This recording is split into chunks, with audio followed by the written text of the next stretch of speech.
Whether or not Jacob Rees-Mogg is too stupid to understand how ridiculous he looks when he seeks to defend this man, or whether his ridiculousness is now so baked in that it's as much a part of him as the ludicrous confected accent, I do not know. I'll never know. And frankly, I think we might finally be approaching a period of British political history where we don't actually have to care anymore. The contributions of these divots are finally returning to the redundancy from which they should never have been elevated. Andrea Jenkyns, Donald Trump's biggest British fan last time I checked, although whether she stepped back from that position I did neither know nor care, but she was waving her pathetic little polyester flag for Boris Johnson yesterday despite the absolutely incontrovertible evidence. Incontrovertible evidence. Rees-Mogg didn't even vote yesterday after that. Well, let's just call it an intervention, shall we? 9 minutes after 10 is the time. Rishi Sunak didn't turn up. I suggested to you he would be in Ukraine. It was tongue-in-cheek, but only 52% tongue-in-cheek. 48% tongue-in-cheek, 52% wherever your tongue sits the rest of the time when it's not in your cheek. In the case of much of the journalists, many of the journalists who've been... No, I won't go there. No, you're quite right. I think I'll leave that picture to paint itself in your minds. But the Prime Minister didn't even turn up. His justification for it just didn't make any sense at all. But it occurred to me, watching some of the debate and listening to some of the defences yesterday, it occurred to me that none of it has made sense for a long time now. They just say words. They don't mean anything. Can we get the Sunak stuff from yesterday, the bit where he sought to explain, or from today, just Sunak talking about why he wouldn't be there. Some of the other people that stood up in the House of Commons yesterday, Nicholas Fletcher, I hadn't come across before. You're already nominating the worst people. I wasn't going to do this as a topic, but seeing as you've already started, who am I to stand in your way? Nadine Dorries, Andrea Jenkyns. Is it Nia Lockie? Is that how you pronounce it?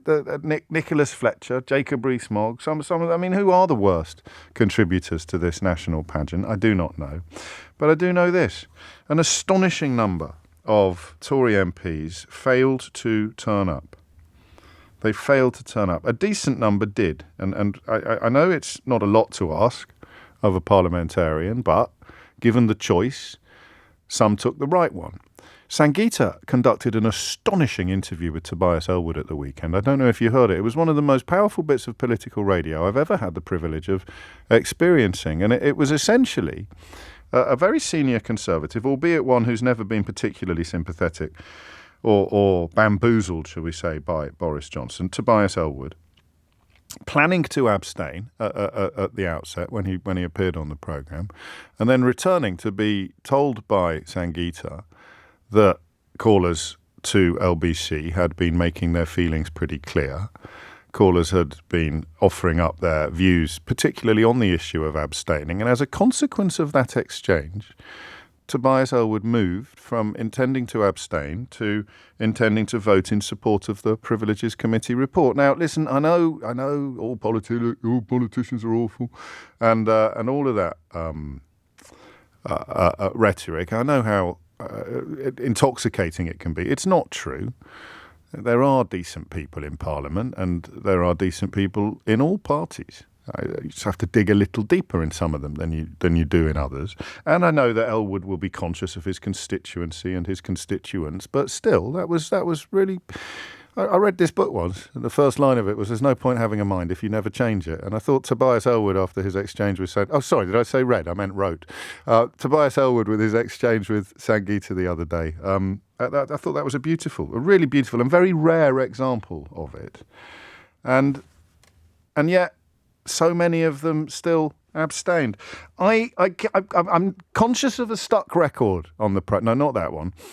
No, not that one either. No, nor that one. I'm conscious of a new stuck record on the programme at the moment, and it's my concern for people who've been abandoned by their political heroes. And while you might not realise you've been abandoned, I genuinely feel, especially if you were heavily invested and engaged in this, the idea that Boris Johnson was a winner and that he had your interests at heart. And if you were solely signed up because it upset people like Sadiq Khan, that's fine. I mean, we can speculate about what your motivations are, but I'm not talking to you now. I will continue to feed your masochistic streak every morning with facts and evidence and vindication, but I'm not talking to you right now. I'm talking to people like Rohit in Redbridge, who says, as a Conservative voter, I think every abstainer or non-attendee should be handed their P45 and shown the door. Let the by-election ensue. I don't generally agree with you, James. However, on this one, I do. That's who I'm concerned about most. There's no fun in being proved right about this stuff because it's our country. If you care about the country, then you do not derive any pleasure whatsoever from seeing predictions of damage come true. But people who thought that they would be on the sunlit uplands by now, people who thought that Boris Johnson was somehow trustworthy, people who thought that, I'll leave Brexit out of it, because I do understand that that's possibly too big a obstacle to get over yet. But Leah Nicky was the one I was thinking about. Richard has reminded me. I didn't see Andrew Bridgen's contribution, but Russell has christened him the dork of the debate. I think that kind of goes without saying, doesn't it? Unless John Redwood stands up.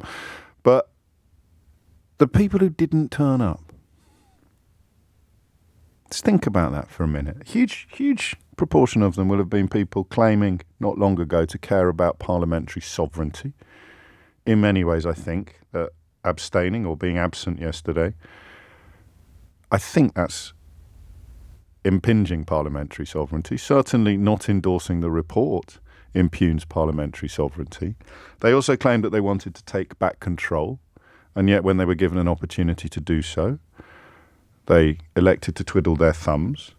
They have absolutely no case to stand on, no legs to stand on when it comes to defending Johnson. The people who tried to do it did that. Chiefly, I think, that Leah Nicky woman and that Jacob Rees-Mogg chap. I think they proved most conclusively that trying to defend him was a absolutely ludicrous project. And then the decision not to turn up at all. Should we do the why and the what this morning? So I don't know whether you know what your own MP did. Chances are, if it's a Tory, they bottled it. There's a chance that they actually voted against the bill, which would make them... I read it this morning, and there's only 7 of them. Desmond Swain came in as a late arrival, so we'll run through those names.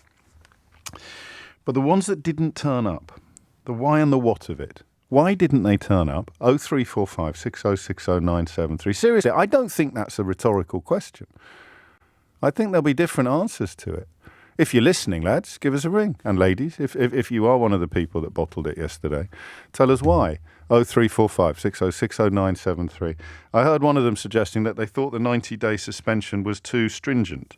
And I found myself thinking it was a theoretical suspension, mate. Your man's already run away. Brave Sir Boris. Ran away. He's already run away. Oh, I don't think the 90-day suspension is fair. You realise he's not going to have to take that. Yes, but I didn't want to vote for it because it wouldn't have been fair. Okay, so you are impugning parliamentary sovereignty or impugning the findings of the committee. Rishi Sunak ran away. He was absent for the debate along with other senior cabinet ministers. He said he was busy meeting the Swedish Prime Minister before a dinner in the evening. That's just not true.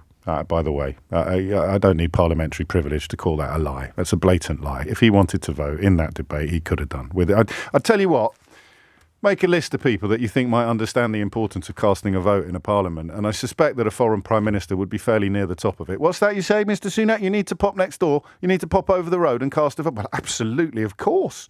No problem at all. I will stay here and play Jenga. The idea that he couldn't go and vote is a blatant lie. Utter cowardice, actually. That's the angriest I felt this morning. I'm pretty chill otherwise, but the Prime Minister, we discussed this yesterday, utter cowardice. And Nishi, I'm told it's pronounced. My apologies. Thank you, Dean. Didn't turn up. Astonishing, really. Absolutely astonishing. Why didn't they turn up?